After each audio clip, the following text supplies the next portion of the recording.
Hi guys, welcome back to Weekend Movie Bros, where I'm of course Ray from RG Jones 18, exclamation point. And I am Jacob from Jacob is Here, and we are talking about what? You didn't say I'm proud of you. I'm sorry, I did. Flipped it. Well, it was weird. So we are here talking about Spider-Man Far From Home. I do want to very quickly mention that if you've not seen the movie yet, please go see the movie because these are spoiler word filled, and also this review. Yeah, this review is completely just a discussion video. There is kind of no. I'm looking at the person in the theater right now watching this video. You're about to watch the movie.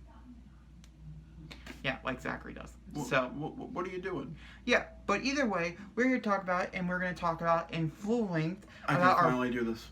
Holy shit. About our favorite moments, our favorite action sequences, our favorite characters, our least favorite moments, whole 9 yards, are all right here, and we're going to get started right now. So, Zachary, what was your favorite action sequence? It wasn't really an action sequence. It was more of a scene. Mysterio fucked up Peter. So midway through the film, Mysterio. Okay, so no surprise to hardcore Spider-Man fans. Mysterio looked at Peter, looked at the ball, and swung, and hit him hard. He played him like a fiddle, and I loved it. I loved the way Quentin Beck did it. The 616 thing was a genius move. He used it to his advantage. And so Peter decides to go to Germany, where Nick told Quentin and Peter to meet him in Germany to discuss further about the elemental thing. And so I thought the entire time that was Nick. Because then, Maria goes away and Nick's still there, gets shot.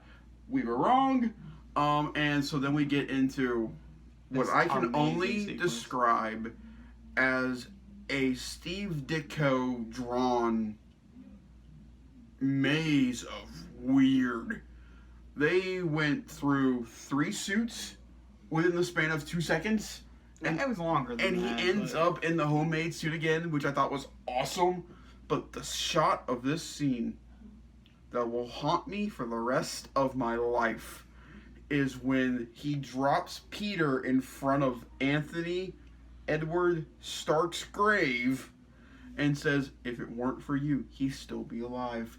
And what pops out of that fucking grave? A hand. But not any hand. The Iron Zombie. I like the fact that was a nod to Marvel Zombies in a really dark, depressing way. But you see like this Iron Man just floating towards Peter, and then we go into we looked at each other like twice. I have to say, this movie really reminded me a lot of Doctor Strange. In a good way. And how psychedelic Doctor Strange was. This was very psychedelic in several ways. Because that was the thing going into this movie, because everybody was comparing like the way his powers worked and the way the suit looked to Doctor Strange. Now we know why. Yeah, and also some other things, because we couldn't really talk about Jake Gyllenhaal. I'm going to talk about his acting real fast, to put it in a negative here for a minute. There's a scene with his acting that was just not good. I personally really didn't like when he switched to the reveal. The reveal scene was not my favorite. It felt like a cartoon villain giving off the speech of like, here's my plan. Yeah, I just didn't. But after that, he got better. Yeah. And it was just for a quick little second. I did like the big reveals, though. The big, shocking moments. Watching everybody just disintegrate and like disappear in the bar, and him going. Well, I'm talking about, how he was a part of Tony's team, and he made the device to redo his childhood, and he called it Barf. Was that right? Yeah, that's Marvel's way, beautifully, of weaving in everything and making it make sense. And it was so crazy because this movie feels like it was already made up, like it was already in their heads, like, I don't know, 5 years ago, when obviously it probably wasn't, but they did it so well. Here's Feige going, so we're going to make this Spider-Man film called Far From Home, and we're going to expertly put these people in Iron Man and Iron Man 3, and they're all going to talk to these important people, and we're going to go, oh, they're nobodies. No! There's a guy from Iron Man 1 that Obadiah Stein yells at and says, Tony Stark made this in a cave! And he did with a bunch of scraps! And he did something. We'll talk about in full. But either way, moving on to the actual actors and the characters. We're going to talk about them in full now. We're going to talk about them in full. Tom Holland's Spider-Man goes through a whirlwind of amazingness in this movie. And emotions. I don't even know how to describe it, to be honest with you. His acting is so good in this movie. So good. And honestly, there's moments in the movie where I was genuinely scared for him. I know. He gets hit by the train. I'm letting you guys know, I've seen a dozen of these movies with him. I've never seen him look at his arm and look for the chills. That's never happened before. The stakes felt real in this movie. And you go on. You started this you started this and Holland extravaganza. I just really liked, and I've never been like, I think Holland is an amazing actor. I've always thought he was an amazing actor. I just never really personally enjoyed his Spider-Man until Endgame. It wasn't until Endgame. It was a brief hug, and I really thought he did really well there. It's really weird, right? But it wasn't until this movie. The hug did it for you? Yeah, the hug. It was weird. The scene with Tony? Nope, it was the hug. But either way, and also the whole funeral thing, all that stuff was really good. But it wasn't until this movie that I was like, yeah, no, you are Spider-Man. Mm-hmm. And it was because he became Spider-Man. Spider-Man. And he truly did. And he had the most time. He's had the most time to play the character and really get to know the character. And you can just tell that he's having so much fun and that he loves what he is doing and he has no plan to stop. By the way, if you told me this man was British, I would completely look at you and go, no, he's not. Yeah, he hides that accent so well. It was very well done. Very. Now, moving in from Tom Holland, because I think action should go into its own little category. I figured we should move over into Zendaya. No, I want to get it out of the way. No. Hold on. I'm going to Zendaya because I liked her better. So Zendaya, we're bringing in Zendaya because she has a bigger role in this movie, and which I enjoyed so much. I'm so happy they gave her more screen time.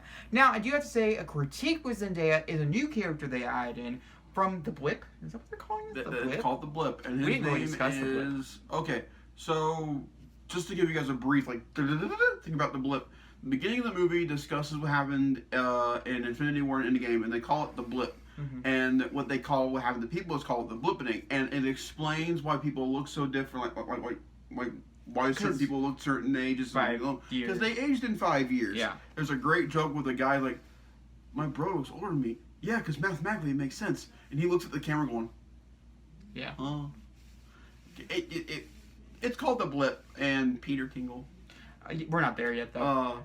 But yeah, and so I think so. There was a character they brought in. I don't remember his name. That's how unmemorable the character was. He was stupid. He was just really annoying, and he was a part of the script that I think they should have cut out. I would have mostly preferred more Flash. No, well, yeah, Flash. Oh, but Flash also, mob. I would also much more prefer more Peter and MJ moments than this other guy that took up screen time that I just didn't care for and added more problems such as the picture thing. It had a great funny sequence, but it did bring up a moment that was later on important, but still. By the way, the picture scene. Okay. The picture scene. Okay.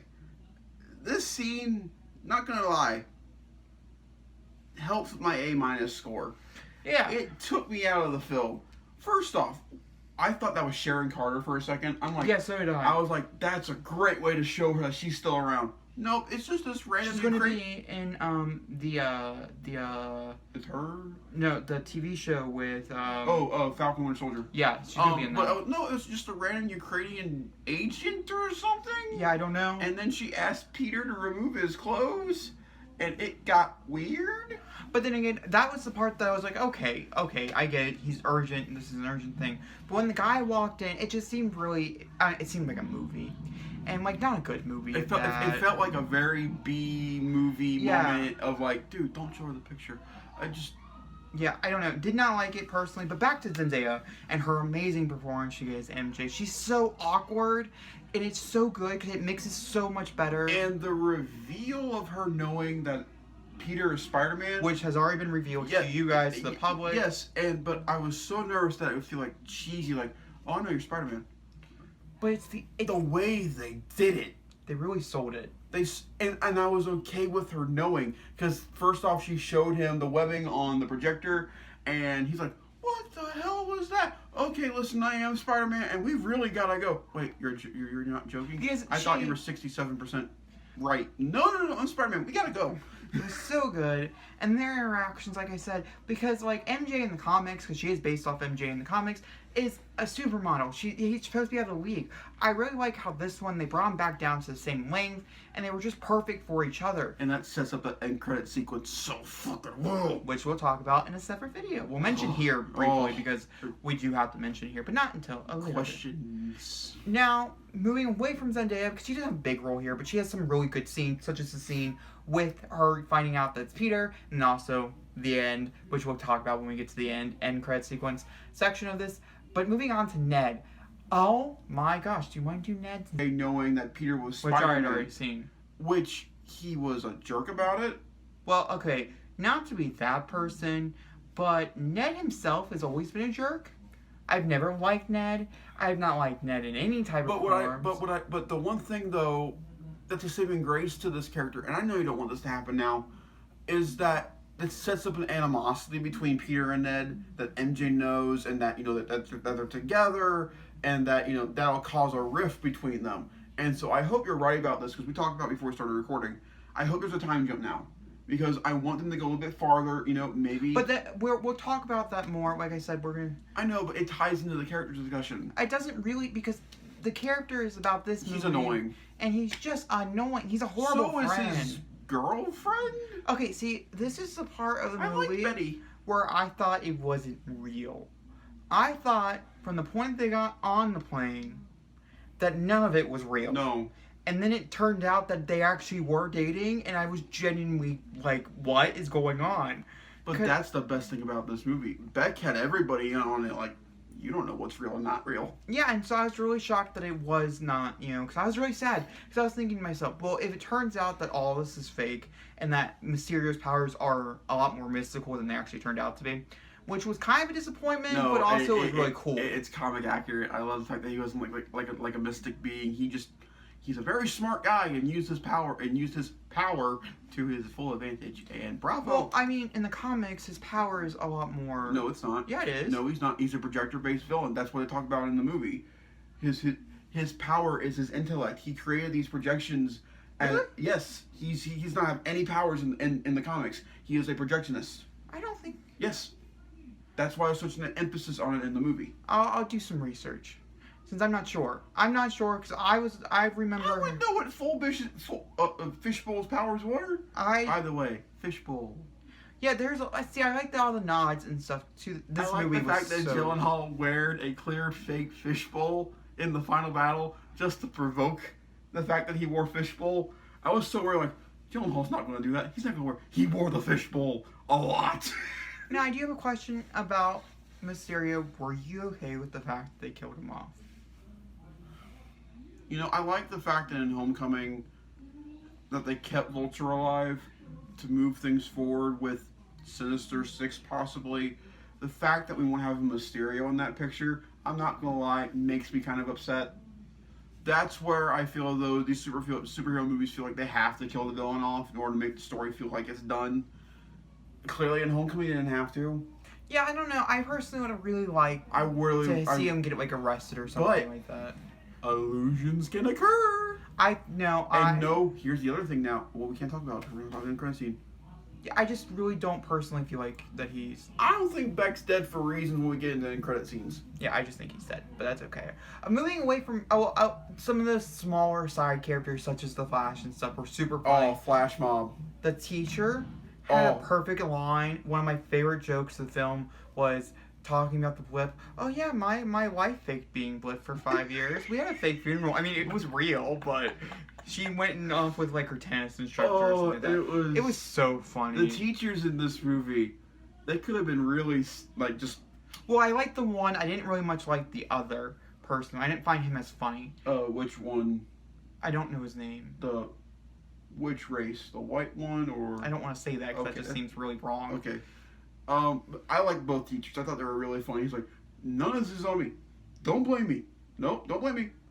Yeah, I thought he got funnier as the movie progressed, I should say. So now we've dealt with the Queen's people and Gyllenhaal. let's move on to the Shield side of things. In which we're just going to talk about the characters inside the movie and not anything that is revealed at the end of the movie. Because you suck. Yep. So, but we can talk briefly about it because I think... It ties into, I think, Samuel Jackson's performance in the movie. That's what I mean. That's why we can talk briefly about it. But we're not going to talk a lot about it. So, before we get any further about Sam Jackson's performance, I said something in the film. You looked at me when I said it. Nick feels off. Nick felt off the entire film, and so did Sam Jackson's performance. And there was a damn good reason. And I think because of what the reason was, which is Skrulls, by the way, it's Skrulls. We're not going to talk about why, but he's a Skrull. We'll get more into it later on. Yes, you Marvel. We'll talk about a little bit later on, but not like a lot. But due to that, I think, because I didn't really like Nick Fury in this movie, and I have to give so much to Samuel Jackson's acting in this movie for making me not like a character that I absolutely love, because it wasn't actually him playing the character. They did such a good... Both him and Smolders, they acted like real. Like when she shoots the rocket at the drone, just, gotcha, got him. It didn't sound like her. It sounded off. And like, I don't know, it's just like him being cocky, and like he's always cocky. He's always like an asshole. But he's always had some kind of respect for Peter and things like that. I've always gathered that in others.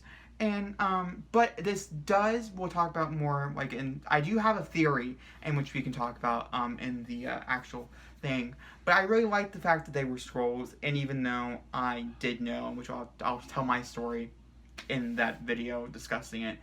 But I really like them. I really, it's not my fault. It's not. I really liked... I liked them. I didn't like the character, but I really liked the acting. That's my one thing. Okay, so now we're going to get into something... They're not characters, morally. They're just figments of your imagination, and that is the elementals. Oh, okay. Yeah, we should move into this. This also brings my last thing. These guys are obviously provocativizations of Sandman, Molten Man, and Hydro Man, which means that they are around in this universe. Mysterio got the idea for them from somewhere. He's right. Okay, he's smart. No, I think that they're around. I mean, if he's smart enough to think about I came from another Earth, well, he didn't. See, I think that was a great play, is that he didn't think about any of this. He was just an actor. Yeah, and he was fed lines. I have a question. How do you feel about that? Because the last time we made a villain and actor, you didn't like Iron Man 3. Because it worked better in this. I do agree. I definitely agree. That worked better. By the way, there were certain shots in this movie that felt like scenes from Iron Man 2 and Iron Man 3. It was really much like an homage. There were, because remember in Iron Man 2 when the drones were after Iron Man through the thing and Spider-Man does it? It felt like this is very much Spider-Man's version of an homage to Iron Man, and there's a great scene. We'll get back to the elementals. Okay, so we'll go over there. We'll talk about Tony Stark as a character in this movie, because Tony Stark's a character in this movie. Yeah, but through. So the elementals, their projections, all of them, they mean nothing. They don't do any damage at all in this entire film. Well, they do. No, they don't. Well, the elementals don't, but the damage that they do are there. I know, don't laugh. But here's my question though. Beck didn't have control of the drones at that point because he didn't have Edith. Mm-hmm. How are they causing damage the first time around? I honestly have no idea. Personally, was that just his projections going that well that they were able to evoke the destruction? Here's the thing: is that can't be true, because after the destruction was done, there was coverage over. They can't go into the news stations and give them fake things. You know what I mean? Right. And so the destruction had to be there. I just don't really know how it got there. Beck did a good job. He did a really good job. I don't know. I think exactly what Zachary said. The elementals are weak, but the action sequence surrounding, which is what they were made for, the whole reason why they were in it. Minus the Sandman one. Which if you've seen Avengers Endgame, you've seen the beginning of this movie. Which we'll get into. But I think that's all the characters. Yes. Is that right? Yeah. Well, hold on. We'll put Iron Man. Oh, Happy. Oh, did we not talk? No, we didn't talk about Happy or Aunt May. Okay, well, I like them both. And their chemistry, is on point. Yeah, I also really liked how Happy was like in love, and May was like, well, I don't really know if I'm in love. I don't really know if this is actually a relationship. It's more like a friend thing. And Peter's like, okay, we gotta go. I really gotta. Happy likes May. And also, speaking of that one scene, I'm kind of mixed about it, to be honest with you, because I thought it was about something else, and it was really just a play on what's coming. Yeah. But I was kind of annoyed that it was like a misdirect, even though they're really cool, and I think misdirects are really fun, but this movie had a lot of them, to the point where I was like, okay, you know what I mean? I don't know how I feel about it. I'm mixed. We'll wait and see how. So, like he was saying before we talked about Happy and Aunt May, which there's not really a lot to talk about. I think Happy was a great mentor to Peter. This movie, the scene between them on the jet, which you have seen clips of from killed me. It's very, very good. Which is what I was talking about non-spoiler review. I kind of wish Happy would have mentioned Morgan. I don't, because there's so much up in the air about Morgan and who Morgan's going to be. Is that they're probably keeping Morgan a secret. Because we don't, I wish they wouldn't. Because we have no idea. I have this feeling that maybe not Black Widow, because Black Widow is supposed to be a prequel, but we'll talk about it. Never mind. Do you think they're going to set up to where Peter's going to be like the airport big brother to Morgan? I don't. We'll talk about it later. Not for this video. But speaking of the Starks, yeah, Tony's shadow on this movie is very strong. Beautifully done. The images, I love how they like perfectly placed images of Iron Man around, and because like Nick kept bringing up the fact that Stark made you an Avenger. Are you gonna step up or not? It's just really funny because of the reason why. Yeah, because everybody was like, "Oh, I'm making the next Iron Man. We're making the next Iron Man." But it's not really the reason. No. It's because they really just didn't know what else to do. So they're like, "Oh God, we really do need the next Iron Man. I'm not really Nick Fury. What am I supposed to tell this kid?" And I love it. It's so good. Which is why I'm really excited to see the movie again. Yeah. This has major rewatchability. Oh yes, it does. The end credit scenes make this movie very rewatchable. But like I said, there's a scene involving a homage to Tony. You can talk about it. They're on the plane and like, okay, we're gonna go to London. We're gonna go save him. And Peter's like, I don't have a suit. And Happy's like, I got you covered. Opens it up and you just see, okay, give me any files on Spider-Man. And this is where like Spider nerds go, whoo! We saw the original Iron Spider. We saw Spider-Man 2099. If you look in a little bit to the left, you saw the web wing on him. That was 2099. We saw. No, I know. We saw the Armor Mark 1. We saw a whole bunch. We saw a bunch of suits, and I loved it. And Tony and but Abby also says, "I got the music too." Turns it on. It's AC/DC, and Peter's joke, which it wasn't a joke, but to us it was, "Oh, I love Led Zeppelin." I also really liked the scene, and not so much because of Iron Man. There was a lot of good Iron Man feels in the scene, but I really, really like Peter Parker is one of my favorite characters in all comics. This is not unknown. It felt like Peter. And I think a problem with the original trilogy and the Andrew Garfields is that he wasn't smart enough. They did a lot to make the suit. And I really, really liked how he made this suit. This was a personally like made suit for him. And I just really, really liked the fact that, you know, it was just his. Yeah, that's it. And it felt earned. Like, they made this Peter smart enough to make this And that's suit. not saying Tobey Maguire's Peter or Andrew Garfield's. This one just feels more authentic, I guess. Because, like, when he was, like, working on the web shooter and making the spider logo, and when he looks over at Happy, he goes, what? Broke me. Because I knew exactly what Happy was thinking about. Nothing. Just watching a son heir apparent to his father, in that sense. Very, very. But what scene got you the most? Like, I heard you sniffling. Which scene? I think it was the plane scene. I think it was the plane scene that got... No, it was either the plane scene that one got me. Or it was him hearing the fact that, you know, you could have saved him. Yeah. In all reality, he couldn't have, and that was really, really low. And it was just Beck's masterful way of getting into Peter's head. So moving on from characters, we're going to move into action sequences because I think they deserve their own little section. There isn't a lot of action. There's 3.5. Yeah, there isn't a lot, but what is here is so well done directed. Are we counting the bus thing with the drone? Yeah. Okay. Because Yeah, yeah. that was probably my favorite.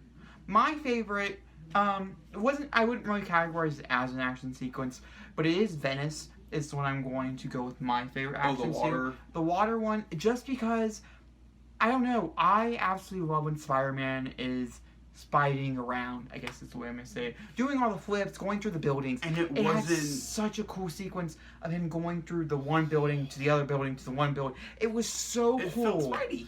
It felt like I was watching something that I read come to life, but so much better.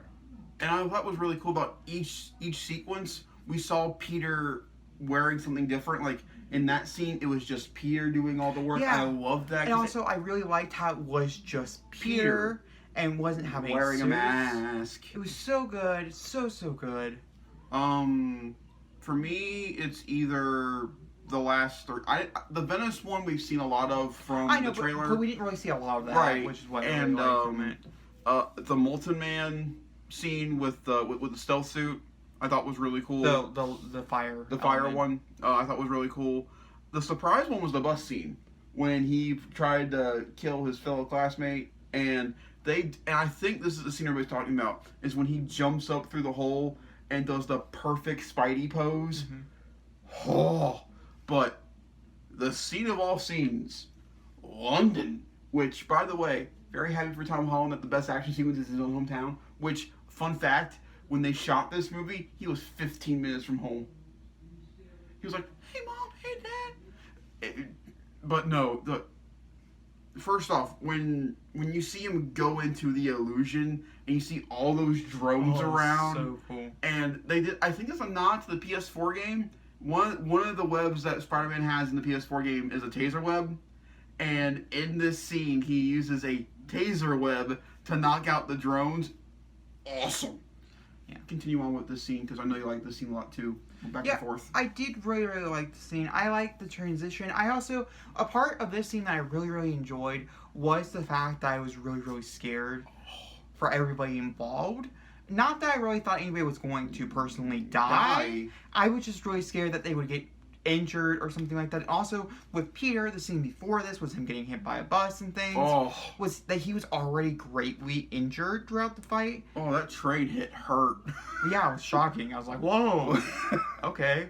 And then, I don't know. I just really liked how dark it was and how intense it was. Mm-hmm. And how scary a villain such as Mysterio, who is just a man. He made that elemental ultimate thing terrifying. Now, I do have to mention one other scene that does take place in this scene is the ending when he goes into the illusion and the hallway turns and it goes back and forth between real and not real. So cool. It was so cool. All the illusion stuff here. I really hope that, I know this is jumping a little bit further ahead from action sequences, but I really hope the guy who does the thing at the end, which we're going to talk about, so takes the mantle, and then there's another type version of this in a later movie. Even if it's just like so a quick little scene, I want more illusions. I thought it was amazing in Civil War when they used it, and it's just amazing here. Fact that blows my mind. Yeah, right. The fact that they set up the Mysterio technology in a film where they had no idea what they were doing with it. They probably didn't even think about their setting up Mysterio. They did, and the fact, I love how they were able to connect these Spider-Man villains to Tony, because it makes the connection between Peter and Tony that much more strong. I also really like how it came from the film that Peter Parker first showed up in. Yes. But the main villain came from his original... It came from his origin. Which I really like. And that sets up the relationship between Quentin and Peter very well. I won't lie, I was a little sad that it was... I mean, I knew a lot of it was going to be an illusion. I was really hoping, because Mysterio, I think they would have really upset a lot of people. Yeah. If they didn't go down that route. But I also really hoped some of it was true and that it wasn't as fake as it really was. Because I really wanted him to be a more older adult Peter Parker. I remember us talking about that. I really liked it, and there's several scenes in this movie which were all played because from someone else reading him lines. But I just really wish they weren't. You know what makes that scene on the balcony with him and Peter now It's annoying. It hurts. Because I just really wish it was older Peter. You know how cool that would have been? Even with the reveal that he is from the future and things, I would have been okay with that, with it being fake and that he's getting revenge for some weird reason. But I think that's why Jake did such a good job with this role, is that he played sympathetic so well. That the scene I'm talking about is after them fighting the fire elemental. They're sitting on top of this balcony. No, it's before. They're sitting on this balcony and they're talking about, it's really cool having another person talk the superhero stuff with. Anytime, kid. You just tell me. And I also really... It hurts! I really, really like, because you can tell that the character, they never gave a name to Beck other than Beck. No, Quentin. Well, yeah, I mean, you know what I mean. They never gave us an actual, his actual name. It was just Quentin Beck. It wasn't... Remember he said, oh, it's so cool you coming up with the name Quentin Beck in the backstory. So it's not his actual name. We just don't know who the guy was. Yeah, it's not in the movie. No, I know. I'm trying to remember his name in the comic. Well, it doesn't matter. Well, anyway, his name in the comic is Quentin Beck. They just probably made the name Quentin Beck up for... Okay. Yeah. I got it now. And I really, really liked how he was upset that it came down to the fact that he was going to have to kill... He didn't like it. Peter Parker. How he was like, no, I just wanted to take the tech. I didn't care about Peter. Peter was just somebody I used so I can get further in my plan. I want to become Iron Man because Tony Stark did me wrong, and I really like that. And I think that made the first confrontation between Mysterio and Spider-Man that much more powerful when he does the illusions on Peter for the first time. Because, you feel it. Quentin does not want to do this, but it's the only way to get Peter out of the way. Mm-hmm. I loved that. And how he said sorry after he did it. And, yeah. And then he got mad and he didn't care. But, before that, I really liked how this is one of those few times where I don't normally like my villains really sympathetic, but I think... It worked. Because his actions weren't actually against Peter Parker. They were against somebody else. I really liked. Also, very interesting that they made the villain, one of the most famous Spider-Man villains, actually a Tony Stark villain mixed into a Spider-Man villain. But it worked. I agree. I'm just saying I found it really, really interesting. As a Spider-Man fan, I think... it's the same thing with Homecoming. No, I know. And that just connected then that way to Stark. And I don't know. And it would make sense because why would Peter Parker have this villain? Because he's 16 years old. Which now makes me wonder if Norman and Harry show up, were they friends of Tony's and that's how Oscorp comes in? Okay, so something I cut from the movie that I do know about, that I didn't want to tell you about because I didn't know if it was going to be an end credit sequence or not, is that they're remodeling... I knew about this. The Avengers Tower to be Oscorp. It's Oscorp. And so... There goes my Fantastic Four theory right down the drain. And so people were wondering before we figured out, and it could still be this. He could, Osborn could still be a really big villain going forward for the MCU. So people believe that he was going to be an end credit sequence to set up to be the next big villain for the MCU as a whole, as Oscorp was going to be the next big, huge villain. So does that mean, if that's the case, did Tony sell Avengers Tower to Norman? We don't know. They ended up cutting it. It was on... Because in Homecoming, they talk about how Tony sold the building to somebody. And they ended up cutting it, but there's certain scenes, you pause the movie in certain areas, you can see that's written on the building. And you can see that there's construction going on the tower. So, we're at the end of the film. Can we talk about it now, please? Okay, so I'm going to set it up so you can say the name. Thank you. So... They get back to New York and they set up a date. And MJ and Peter have a great swinging scene. And they have a great swinging scene, which is already released. You can already watch it. It's awesome. It was so funny. It's so good. And then it ends with... It just ends. And it ends the credits. The credit sequences, once again, were amazing. I liked the drawings. And I like the fact that it's consistent from the Homecoming. Now, personally, and I think it's because they both came out in the same year, I did like Suzanne's better. I agree. But it's not saying that this was not bad. We have not talked about one thing. Why did this movie start out with "I will always love you" in the opening? Oh, that's because of the thing that they're talking about with the blips and things catching everybody up. Okay, I was just like, hold on. Speaking of the opening, I do have to talk about critique before we jump into your end credit sequence, and that is the fact that I think the first a minute and a half should have been cut from the movie. And what he's talking about is the scene that you saw in Avengers Endgame when you watched that.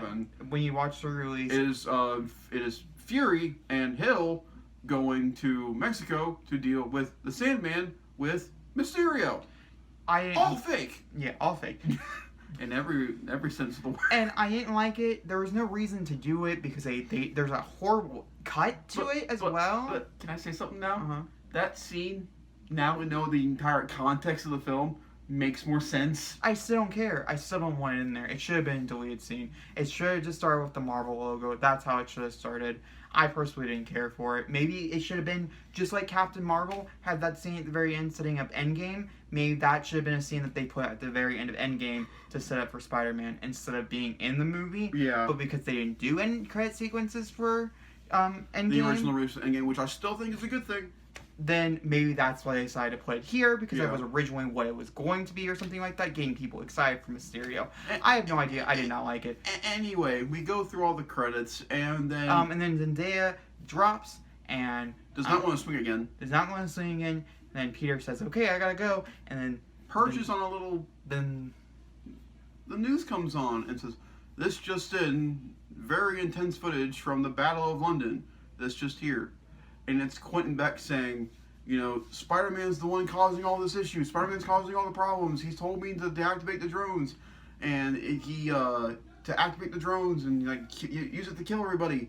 And it goes to when Peter tells Edith to turn off the drones, but Beck's friend flipped it and said that to activate the drones.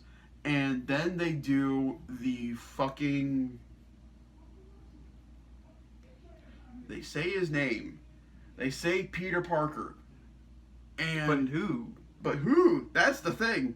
So they say, well, we got all this information from this crappy news thing called the Daily Bugle. J.K. fucking Simmons shows up as J. Jonah Jameson. And my theater clapped when it popped up because... we have not seen J.K. Simmons as J. Jonah Jameson since 2007 in Spider-Man 3.